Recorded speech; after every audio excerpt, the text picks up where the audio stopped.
Hi. Okay, so this week is about parenting challenges and 2.5-year-olds and temper tantrums and meltdowns. So I thought I'd start with the second question, which is about how to support what do I think the needs are for the client and the parent in this scenario. And I would say probably the very first thing is they need the opportunity to vent and just to share as much as they feel comfortable, what's happening, what's been going on, and how it's affecting them. And I would hope to have the opportunity to validate and normalize what's going on, and also just reduce any kind of judgment or self-doubt or self-blame that is likely coming in that might be being echoed by others.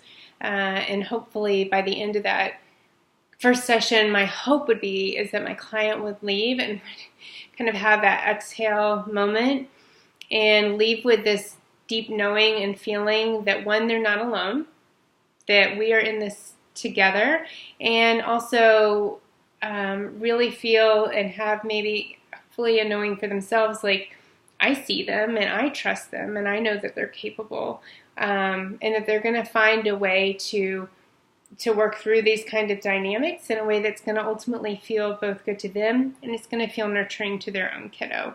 And so that would be my hope for the parent, especially in that first session related to this issue. And then as far as like what does the child need, considering this stage of development and the information that's been provided in our book, talking about Erickson's stage and knowing that the development of will between the ages of 1 and 3 is super important. And so this is when kids are trying to exercise independence and some autonomy. And then they're also having to deal with feelings of like some shame and doubt around what they can or can't do, and environment and the people around them can have a lot to do with that. And so they need some support. They also need people around them who recognize that this is a natural stage in development, and it can be really frustrating when you're 2.5 years old and you don't have a lot of language and you don't have a lot of control over your emotions, but you have all these needs and these wants, and not necessarily a lot of freedom or power or even motor skills sometimes. And it can be frustrating to be a 2-year-old or 2.5-year-old. So they would also, I imagine, from the place of needs, is that they need some guidance and they need some support in helping uncover, what is driving the feelings that they're having. So what are those needs, and some help in getting those needs met, and then support in beginning to learn how to regulate their own their emotions and their own nervous system. So with the third question, how would you address each of these needs in your work with this client? So I'd just start by doing some psychoeducation and helping the client to understand where the kiddo is as far as development goes. And again, trying to normalize, like, temper tantrums, they're expected right now. And then also talking about, that we have 3 basic emotions as human beings, and that is fear, which I got this from the text too, fear and anger and joy. In that around 18 to 24 months, we become more self-conscious or more self-aware, and so more complex feelings begin to come into play. So feelings maybe of embarrassment or guilt or pride, which play right into Erickson's model. And so that it would make a lot of sense, for a 2.5-year-old who is trying to assert some willpower and some independence, that it could be a highly frustrating period of time too. But yet they don't have a lot of skills for being able to manage all those dynamics. And so I really appreciated in this book, No Drama Discipline. It's by Dan Siegel and then Tina Bryson.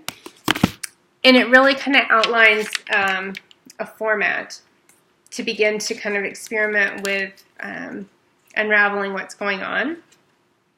So it talks about first turning down the shark music. And I'm smiling because I totally can relate to this from a parenting perspective. Is there's maybe a new something that seems to be emerging, and then after it's happened even twice, and you're like, oh God, here's the pattern. And so the times that it starts to happen after that, then we're like, okay, I know how this plays out. And it can make you feel kind of panicky, especially if you're feeling inept or inadequate about how you're responding. And so the first thing that is recommended is like, it's okay, we don't have to panic. Let's turn down the shark music. And then the next thing is working to offer yourself the knowledge that, okay, so my child's telling me that the best way that they know how to tell me that they're having a really hard time and that they need me. And then from there, trying to get curious, and figuring out like what is going on for them. And this is where I would ask the client to share a little bit more about like when the temper tantrums are happening, what's going on around, and see if we can't find any patterns. I know for my own kiddos, transition times were more volatile periods than others because they don't know what to expect, or they're doing something they like and they don't want to stop, or at bedtime and they're overtired, or depending on what kind of food they had. Like there's all these different things, and sometimes it can just be helpful to go, oh yeah, I see, this is what's going down. Or maybe they just wanted to climb in the car seat by themselves, but we were in such a rush and there wasn't time for that, and it was really upsetting to them.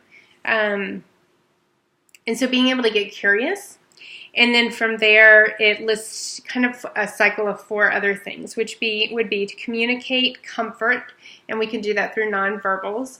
So maybe, when we start to see our kiddo getting really angry or upset, we can get down on eye level. We don't have to say anything. Our face can just be like, I see you. You're having a hard time. And communicating that through body language and through our facial expressions, and not bringing in any words yet. And then the next step is from there is to validate for them, to name what we see without judgment as much as possible. Like, gosh, man, you look really frustrated, or I can tell you seem to be really upset. You were okay over here when we were about to get in the car, but now that you're in your car seat, I can see you that you're really angry. And then stop, which can be really hard. Fewer words sometimes are better, as I take so many to do this video. And so it recommends like the listening and the pausing, and then eventually reflecting. But overall, kind of this idea of like, let's slow things down and let's try to figure out like, what is the need that our kiddo is trying to get met through the emotions and through the feelings that they're having. And so, and through the process, being able to communicate like, yeah, there's certain behaviors that aren't okay and that we can't do, but you're allowed to have your feelings, and we're allowed to figure out what need you're trying to get met, and then figure out another way to be able to do that, or to help you begin to develop some tolerance when frustration happens. So that felt like a lot, but I think that this scenario is one of those things that is a lot. And then longer term with the client, I would want to potentially dive into their own attachment history, the way that it might be showing up in this specific stage of parenting. And one of the questions that I would ask around that, once there was more stabilization that they were feeling within their own relationship with their own child, would be, how do you think your parents reacted to you at this age? And what can you imagine that might have looked like, and then going from there, because that can be a really rich area.